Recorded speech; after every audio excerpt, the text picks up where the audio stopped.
Hi, friends. Here we are again.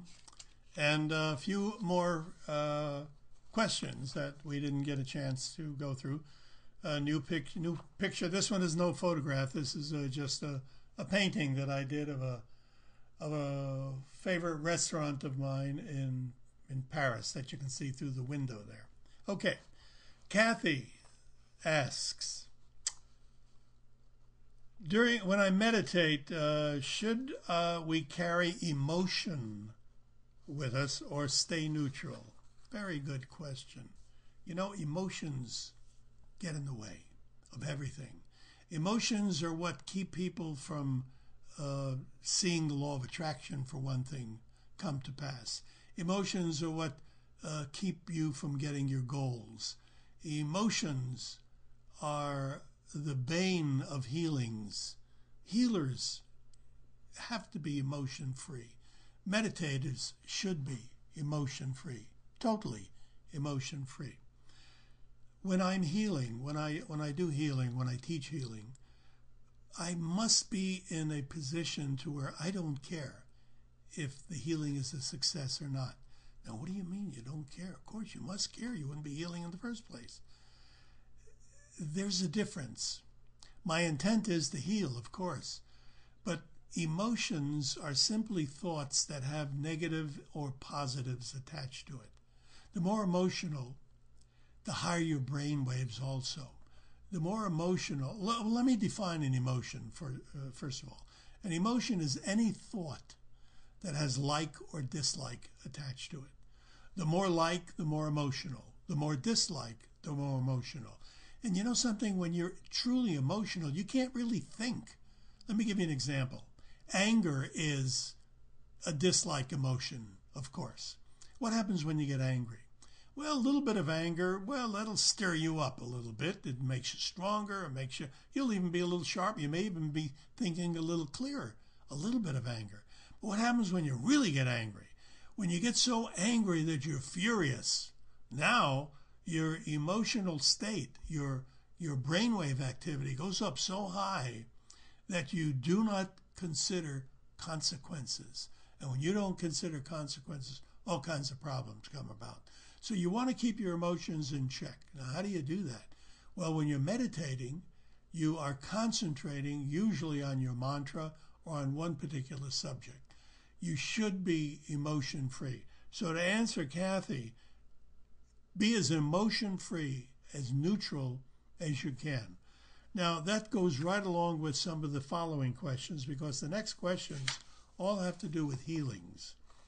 Charles asks, he goes into a little, too long for me to read the whole thing, but you can read the questions up above here.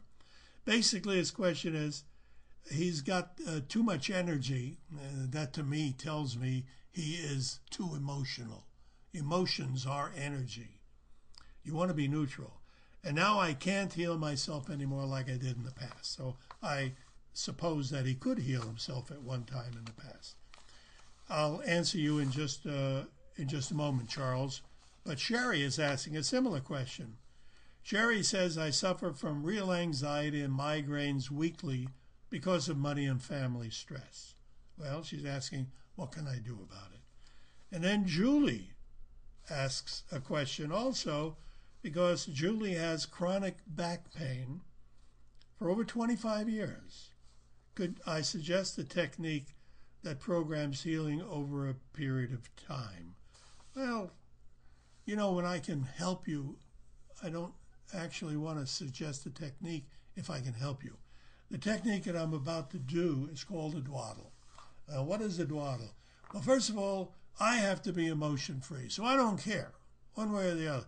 Does that sound like a hard-hearted person? Well, you know that that's not me. I care very much, but I've trained myself not to care when I'm doing healings.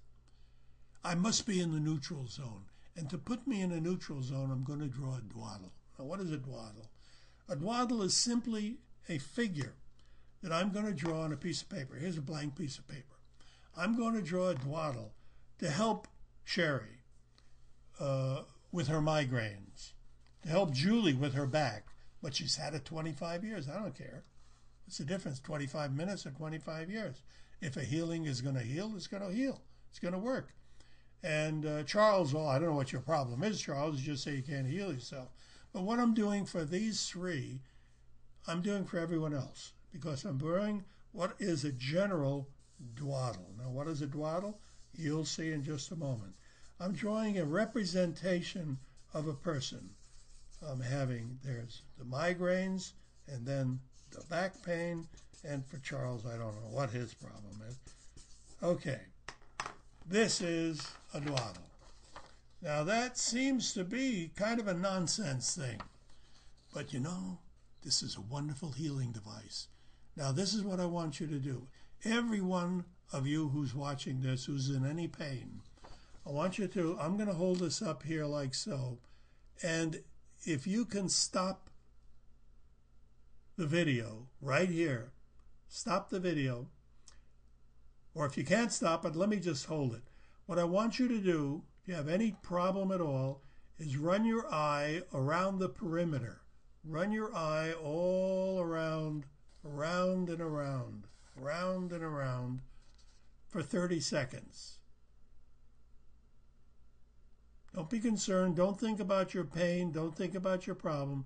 Just run your eye around that figure, around and around the figure.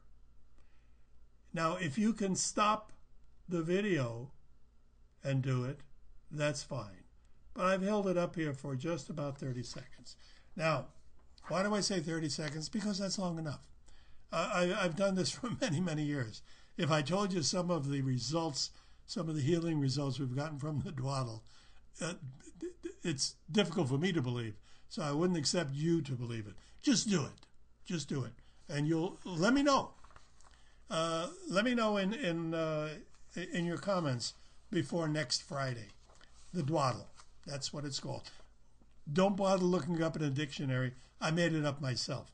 I did a class in Hawaii about 10 years ago for a Silva instructor, actually. I was doing a Supermind class there. And there was a person that had a problem, and I used the dwaddle for the first time, and it worked so well that I started using it for almost everything. And it seemed to work for almost everything. Okay, let's see. What else do we have here? Deepu Clemens says, I'm in a relationship for more than 5 years. We both love each other very much, but now of late he has started ignoring me, and he's not responding to my emails. I'm depressed as I cannot live without him and can't see anyone else in his place. Well, obviously you can live without him. Anybody can live without anybody. This is your attitude. One of the first things you have to do, Deepu, is communicate with whoever. You don't mention who it is. You say he, so I imagine that it's a man. He has started ignoring you and is not responding to your emails. If he's not responding to your mails, apparently it's over. If you can't communicate with a person, there's no relationship. A relationship is a filling of needs. A good relationship is when there's a mutual filling of needs. Well, obviously you need something that this particular man was filling for you for a while. Apparently he's not filling it anymore, because if you can't communicate with him, you can't get your needs filled. Communicate. That's number one. And to the rest of you who are having a problem with relationships, remember the number one factor in a relationship are needs. A good relationship is a mutual filling of needs. If you have a strong need and the other person in the relationship is filling that need, you're going to have a wonderful relationship. You want a good relationship with someone? Find out what that person needs and fill those needs, and you'll have a wonderful relationship. Well, time sure goes by fast when you're having fun. It's almost over. So this is the second video. It's over 9 minutes. Thank you very much. Do have a good day, a good week, a wonderful month, and a very successful 2009. See you next Friday. Thank you very much for tuning in to Dear